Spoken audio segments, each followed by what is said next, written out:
Hi, this is Muho, and this is a final announcement for tomorrow's Zazen. I've been sitting Zazen on Sunday mornings in the Osaka Castle Park for the last 12 months, but now because of the Corona crisis, we will do it online. And I will stream it live on YouTube, so whoever has time tomorrow, Sunday, April 12th, from 6:40 to 7:40 is invited to join. This time is of course Japanese time. In most areas in the West it will be Saturday. In Europe it will be around midnight. In America it's in the early afternoon, I think. If you're interested, please check the time if you want to sit live with me. I will also later upload it, so if you can't sit at that time slot, you can sit later if you want. Before tomorrow's Zazen, well, probably I will be live at around, say, 6:20 or so. I will ring the bell at 6:40 and then we will sit for 1 hour. I would, probably there's not much time for explanations, and I could imagine that most of the participants are in Japanese, but also some participants from the rest of the world, but I won't have the time to give a thorough introduction in both Japanese and English. Usually when we sit together in the park, we just say Ohayo gozaimasu, which means good morning, and then we sit silently together for 1 hour. So tomorrow also, I don't think I will talk a lot before we actually start the sitting. So I want, for those of you who are maybe not so familiar with Zazen, I want to make some explanations now. About the posture first. Right now I'm sitting in a posture that's called Burmese sitting posture. Sometimes in the West or in Japan it's called Agula. This is also one way you can sit during Zazen. If you are very flexible, you can sit in the full lotus posture as well. For this, traditionally first you raise the right foot and put it on the left thigh, and then you raise the left foot and put it on the right thigh. And Dogen says that you put the thumbs so that they are in line with the edge of the thigh. So that's about how I have them now. Often people sit rather like this, which isn't a big problem, except that you put more pressure on your ankles. So if it's possible for you, I would recommend that you actually sit like this, because it makes it easier for your ankles. There's less pressure on the ankles rather than sitting like this. If you can't sit like this, that's not a problem. You can sit in the so-called half lotus posture, which would be this, or the other way around. The left foot on top of the right thigh. In the Fukan Zazen, Dogen Zenji only mentions this version of the half lotus, but I think it's no problem if you switch around and have the right foot on top. One thing that's important in the Zen tradition, or I think in most Buddhist traditions, when you meditate, you use a cushion or something that can replace this cushion. For example, a blanket that you fold together. You want that cushion because without the cushion, your posture tends to be like this. With the cushion, your posture changes to this. And when you actually sit, you will feel the difference. You will see it makes a big difference if you sit like this for some time or like this. It's harder to concentrate and stay alert and awake in this posture. While sitting like this with your pelvis bone bent a little bit forward, and that again helps to bring the chin backwards. This makes more of a difference than you would expect if you never sat in this posture. So try to find something that helps you to bring the pelvis bone forward. As I said, you can use anything. It doesn't have to be this kind of round cushion. You can use any kind of replacement. One thing you should aim at is bringing the knees down on the floor. Right now I'm sitting on this tatami mat, but you can also have a yoga mat if you want to, or sit on a blanket, whatever. Because your knees should touch the floor, it's probably advisable that it's kind of soft, that you don't want to sit on a stone floor or a wooden floor. Probably also it's not so good. Try to have a reasonably soft surface. And if your knees are up in the air, then your body isn't really balanced. You don't really have a good stable posture. So try to bring the knees onto the floor, and the cushion helps with that. The higher the cushion, the easier it is to have the knees on the floor. Also, if you can sit in full lotus, so if you can sit in this posture, at least in my case, the cushion doesn't have to be so high. I can still sit reasonably well, even with a quite low cushion. But if you sit in half lotus, because one of your feet will be tucked under, in this case you probably want to sit a little bit higher. In my case, I would want to have at least this height, so that my foot that's now tucked under doesn't go numb. If both half lotus and full lotus, and maybe even the Burmese posture, are difficult for you, because for some Westerners, even when they sit in this posture, their knees are still up high.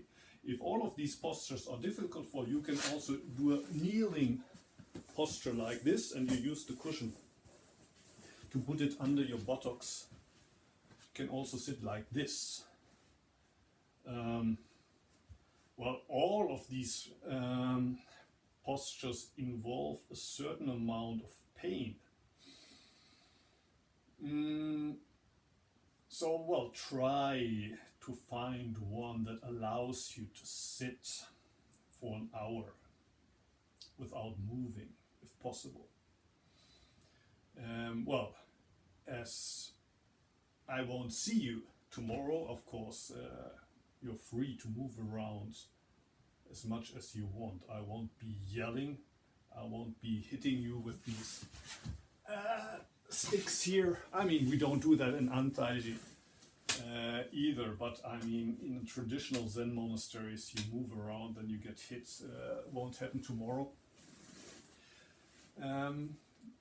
But I recommend that you try to find a posture that allows you to sit still for an hour, which usually also involves just accepting a certain amount of discomfort that you will experience after, say, 30-40 minutes. Because our bodies and also our minds are not used to keep still for an hour. So sometimes already after 10 or 15 minutes, you will experience a lot of psychological, how do you say, resistance. Your mind starts to scream, I need to get out of here. And often you connect that to some feeling of physical discomfort. I can't possibly bear up with that pain. How can I possibly sit like this for a whole hour? But even when it feels like dying, you usually don't die. In Antaiji, during the last, I don't know, 18 years since I've been the abbot, I've seen hundreds of people coming, and quite also a good amount of people for whom Zazen was the first time with Zazen, who came to Antaiji, and then they have to sit, for example, the 5-day sessions where they sit from morning to night 15 hours a day. And even newcomers, to my surprise, usually they can do it. Often for them it's easier than for somebody who's been sitting for years in the West, but for say 25 minutes. And if you have kind of in your head this idea that Zen needs to be over in 25 minutes, then of course it's hell if you have to sit for an hour. But if you come there with an open mind, you have no conditioning, and your first experience is with 1 hour of Zazen, then that's what is normal for you. Even if you're a beginner, you can deal with that. So anyway, don't force yourself to sit in full lotus or half lotus if you can't do it. You can sit in the Burmese posture, you can sit in the kneeling posture as I just did. But try to have your pelvis bent a little bit forward. Don't do it too much. You don't have to kind of press it forward. Sawaki Roshi somewhere says that your anus should be pointing towards the sun, which is wrong. Your anus should not be pointing towards the sun when you sit in Zazen, but your pelvis should be a little bit bent forward. And then your spine is stretching. You allow your spine to stretch in a natural way. And your chin is probably a little bit tucked backwards than your shoulders. You don't have to force them backwards, but they should be in line with your ears. So if your ears are moving a little bit backwards, your shoulders can also be backwards. Next, about the hands, Dogen says put the right hand down on your feet. Of course, that's only the case if you're sitting in half or full lotus. If your feet are here, then it's probably good to have some kind of support here. For example, you could use something like this yoga mat, or you could use a towel that you fold. If you don't sit in full lotus or here, a cushion, you could place your hands here like this. If you're sitting in full or half lotus, then probably the hands will rest on the heels, or at least on one heel. What you could do is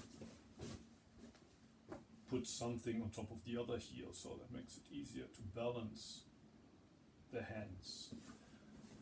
Traditionally, it's said that you should put the right hand first, and then the left hand is resting on the right hand. What I actually have been doing the last couple of years is that depending on how I fold my feet, I do the hands the other way around. So right now there's this space here. My left heel is higher than the right heel. So what I do is that I put the left hand first, and then I put the right hand on top of that.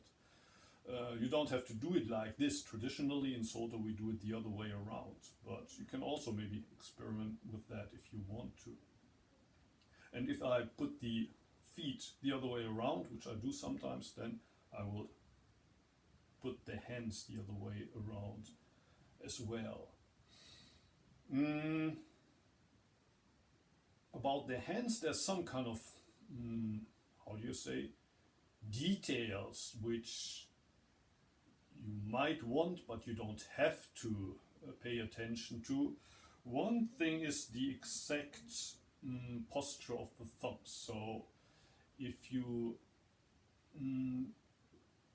are kind of tense and you put a lot of energy and you're fighting, kind of, if you're fighting during Zazen, your thumbs tend to become like this, pointing upwards. While if you're drowsy and you're starting to sleep, your thumbs will first sink and then they're gonna be all over the place like this when you're sleeping. Ideally, I would say the thumbs are like this, they're just straight.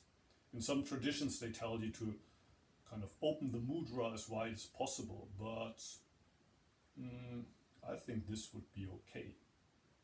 I mean, it's up to you to kind of experiment with this and try to find out what works for you.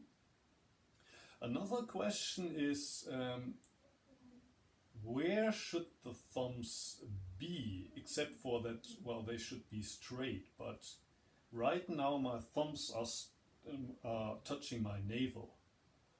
And when I was practicing in a Rinzai monastery for about a year, actually, well, that's where we're told to put them. At that time we were sitting like this for some reason. In many monasteries, Rinzai monasteries, you sit like this, but where I practiced we were sitting like this, and the thumbs always had to touch the belly, otherwise you got whacked with a stick. In Antaiji, I would sometimes sit like this, so that my thumbs were actually touching my belly, especially when I felt tired. It helps you stay alert, because when you start to get drowsy, your thumbs will move away from the navel. Your hands will move forward. And as soon as you realize that, you can put them back. So it's kind of, you got a checkpoint here. Am I still awake? Is my mind still here? But if, on the other hand, you feel tense and you want to relax, you can also put your hand further down, like here. There's less strength in this, for example, or you can even put them down here.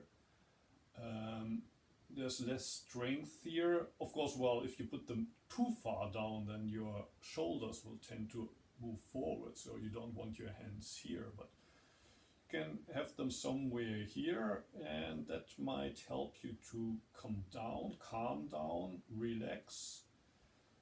But if you feel drowsy like this, you can also put them here. So that depends on you. You might want to experiment there. About the elbows, it's sometimes said that you should imagine that you had, how are they called, these African birds? Ostriches, big birds that lay big eggs. So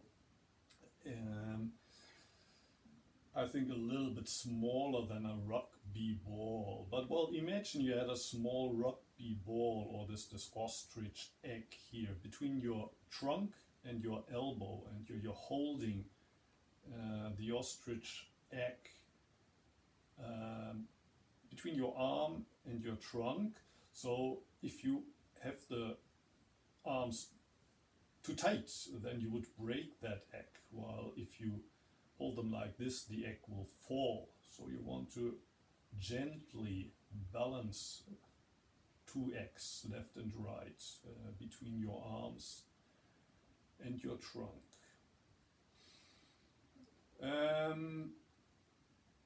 I said that you should allow your spine to stretch naturally.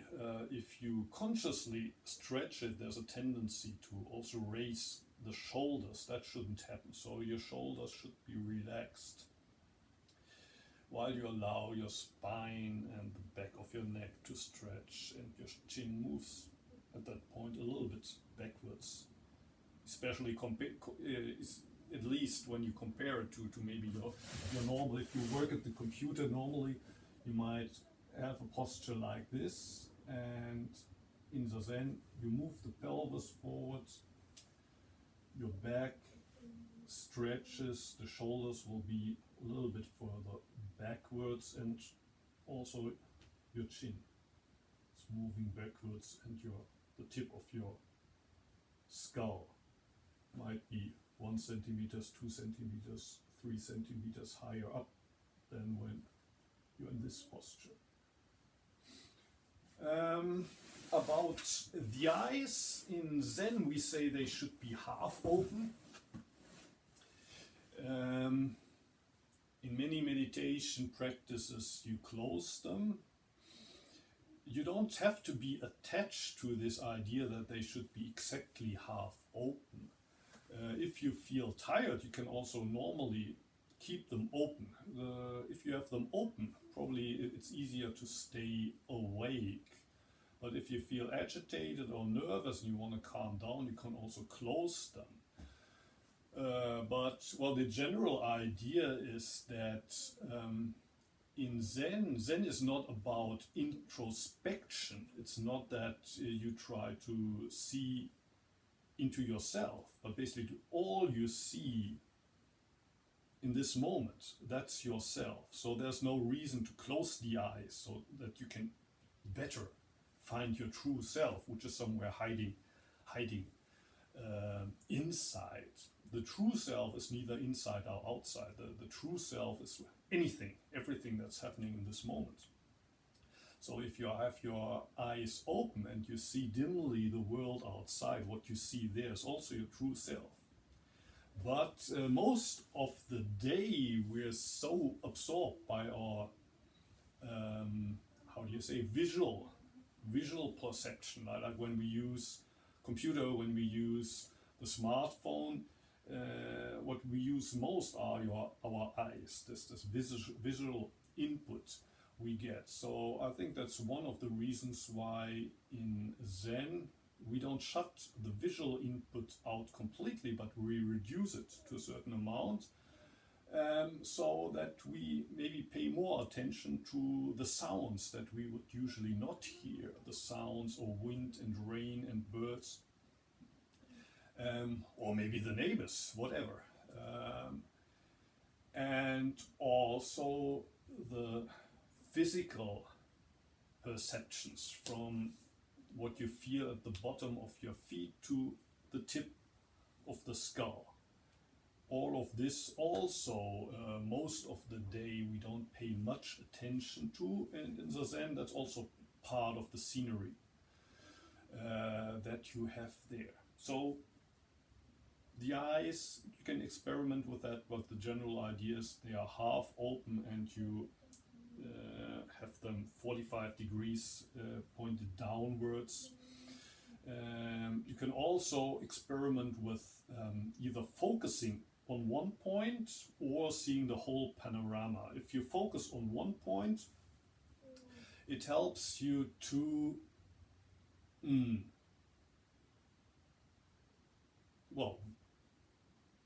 concentrate the mind, and it might keep you from drifting away, and it helps you to avoid having your consciousness scattered all over the place. But also it can create a very narrow and artificial state of mind. I sometimes start with focusing, but then eventually I try to open up and see the whole panorama.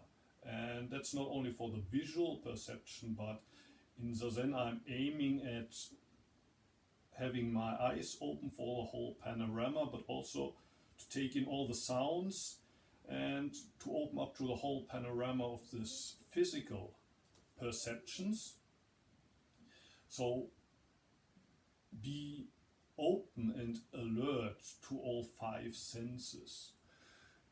And then in Buddhism, actually we don't talk about 5 senses in Buddhism, but about the 6 roots. The 6 roots are eyes, ears, nose, the tongue, the body and then consciousness.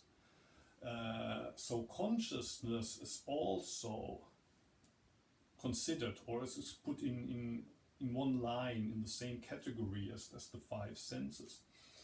And things you see, sounds you hear are put in the same category as thoughts that come up. Often people think that during Zazen you're not supposed to think. You're supposed to have an open mind, an empty mind. In Japanese you would say mushin. Mu means nothing. Shin is the mind. A mind that contains nothing. The mind of nothingness. So you sit there, you expect to experience an empty mind, or maybe you think it's your task to empty your mind actively, and you will experience it's not that easy. Actually, many people in the beginning are kind of surprised that they're always thinking. One thought pops up after the other. Thoughts, emotions, things that happened yesterday, things that happened last year, things that happened when you were still 3 years old, 4 years old, your first childhood memories come back. Plans for tomorrow, plans for after the corona crisis, what's going to happen to my job, will I still have a job in 1 year, where will I be in 5 or 10 years, when will I finally get my enlightenment and my certification as a Zen teacher, stuff like that, might pop into your mind. And sometimes people tell me, how come that I have all these thoughts in my mind, which most of the day I don't have so many thoughts. Of course I'm thinking sometimes, but when I'm sitting in front of my computer, actually I wish I had some interesting thoughts coming up there that I could use for my work, but when I'm sitting there at the desk, I have no thoughts and an empty mind, and when I'm sitting on my cushion and try to meditate, then all these ideas come popping up and I can't let them go. And of course not all of them are actually good ideas, but also delusions and anger, greed, and all that stuff. Isn't Zazen supposed to liberate us from all that garbage? And now I'm sitting there and I find myself right in the midst of this mental garbage.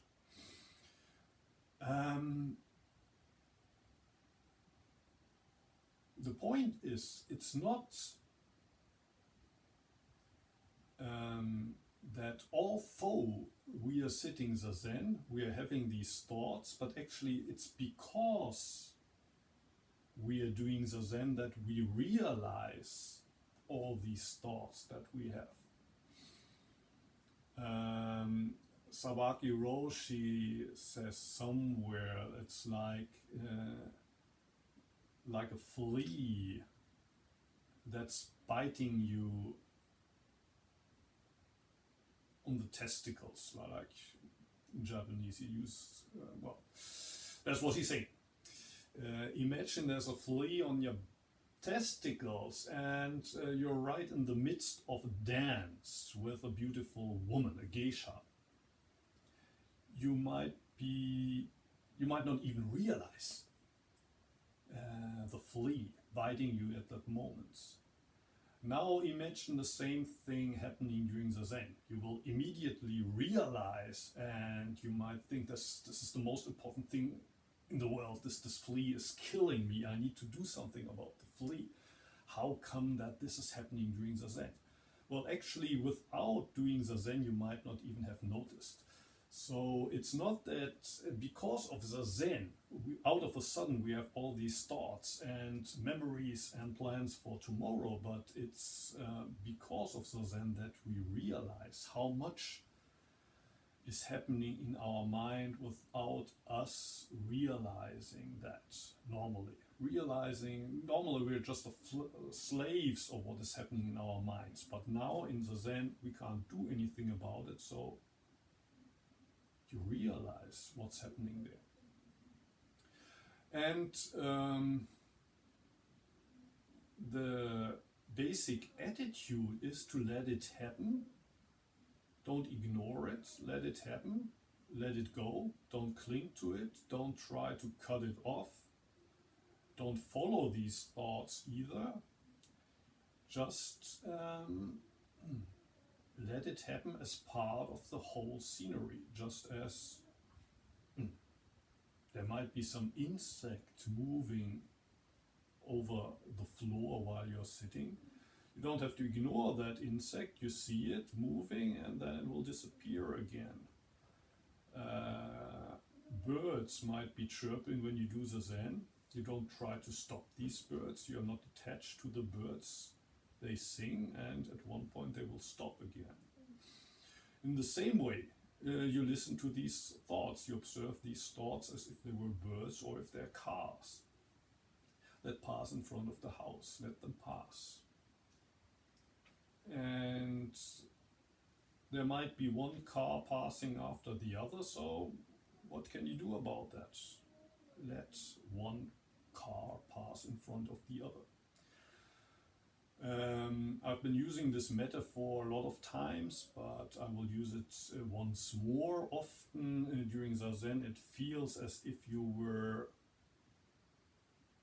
watching a meadow. You're kind of walking over a meadow and you see there's lots of sheep there, sheep that before you didn't notice, and the sheep are all over the place and you're worried that they might eat all those vegetables and all those flowers that you have been growing. So you feel it's your job as the shepherd to build a fence around the sheep and make sure they don't get out of there.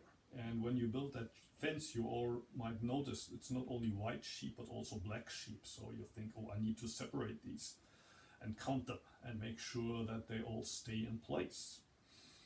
And once you start to do it, the sheep will become even more mischievous and they will jump over all those fences that you built, and even once you think you got them separated, the black ones and the white ones, they will mingle again.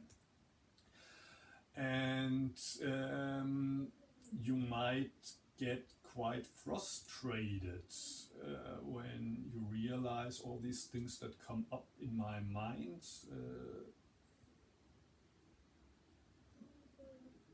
I can't control them.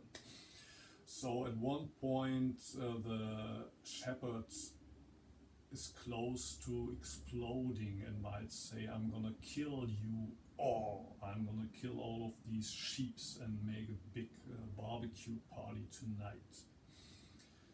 But the sheeps won't be impressed by that. The shepherd can't catch the sheep.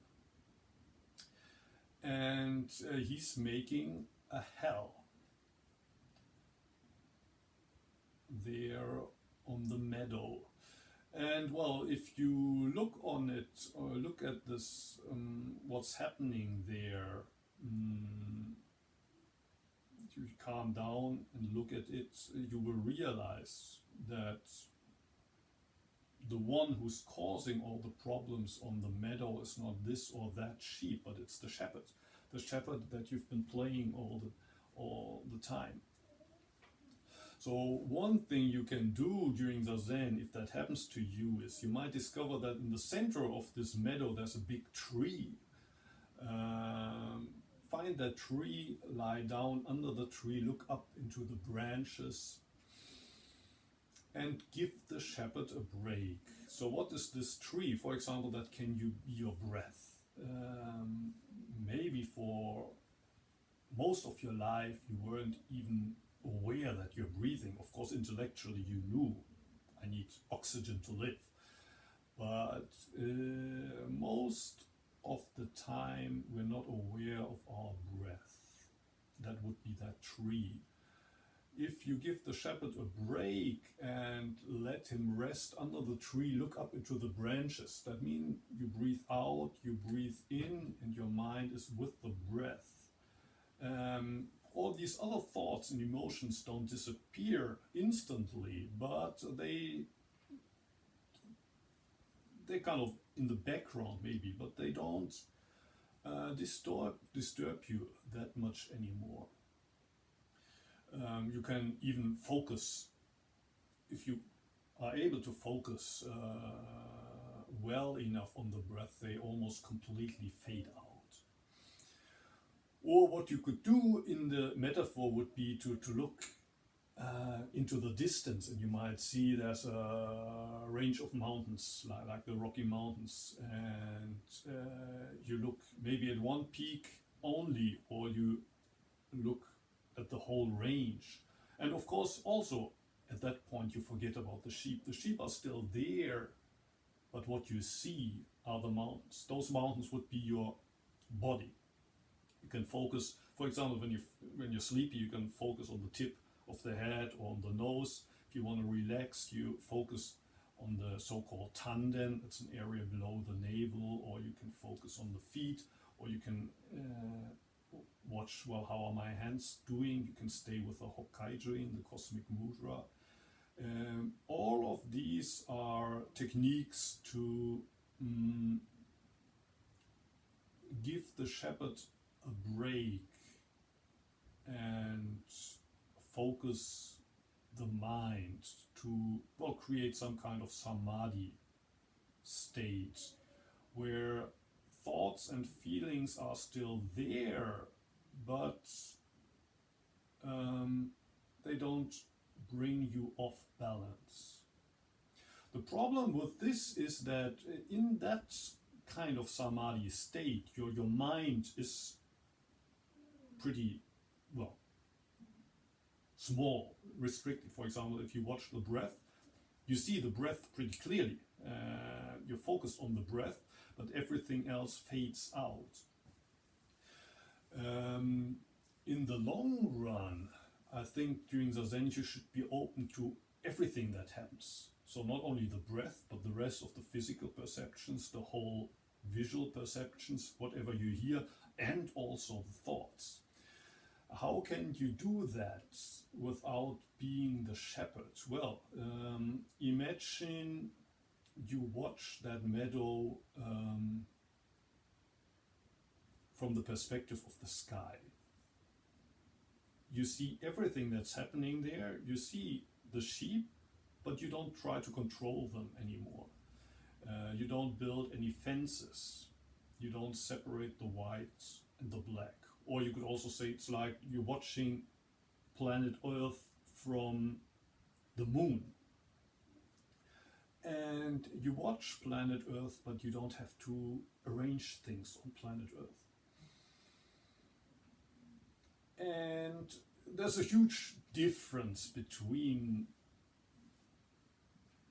trying to take charge of the meadow as the shepherd and just allowing the meadow to be and just watching it.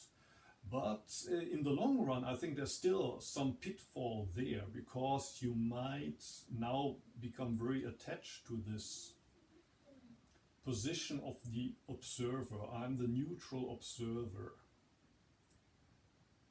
I'm none of those sheep down there, and I'm not the shepherd either. I'm the moon. I'm not anything there on planet Earth. And that's another attachment. Before you were attached to the shepherd. At one point you might get attached to concentration on the breath or on the tanden, and now you're attached to this neutral observer. That's not part of the panorama that he's observing. At one point, I think you need to get back from the moon to planet Earth. You need to come back from the sky down onto the meadow without playing the shepherds and without allowing the sheep to play with you. How do you do that? Well, in the metaphor, it would mean that you become the meadow itself. You become the meadow itself. You allow, or you let the sheep trample on you. You let the sheep feed on you. You let the sheep shit on you. You let the sheep do whatever they want with you without controlling them. You just accept the whole scenery as it is. And sometimes you realize, wow, where have they gone? Where have the sheep gone? What was the problem? Why was I exploding only 5 minutes, 10 minutes ago? I was close to exploding and I still thought I needed to be the shepherd, and now things are calm. And there isn't even this attachment to the neutral observer anymore. You're there as the meadow. The sheep are still there, but they've also found calm. Or maybe sometimes they don't find calm. Maybe after 1 hour, the sheep are still trampling on you. That also happens. Let it happen. Let it happen. So, okay, so much about Zazen. Tomorrow, Japanese time, Sunday 6:40. We're going to do it the Sunday after that as well. If you want to, please be there. If you don't have the time, you can watch it on YouTube later. If you want to attend the Japanese study group, I will put at the end of the live stream a link to the Skype meeting room. We are studying the Fukan Zazengi. It's all in Japanese, of course. But everybody is invited. I hope we all fit into that virtual Skype space. Otherwise, I will also experiment maybe next week with Zoom. I haven't much experience with Zoom yet. That would be another possibility. Yes, you find, if you're interested in the study group, you find a link to my Japanese blog, and there you will find last week's study group, and you will also find the text of the Fukan Zazengi, or 4 different versions of Zazengi. The oldest one is a Chinese version on which Dogen Zenji based his versions, but actually there are 3 different versions by Dogen Zenji. An early version of the Fukan Zazengi, the later one, and then there's also the chapter in the Shobo Genzo, which is again a little different from the Fukan Zazengi. Okay, thank you for watching, and maybe see you tomorrow. Or some of you probably will watch this after April 12th, but probably there's gonna be a chance to join me during Zazen after April 12th as well. The next time after that would be April 19th.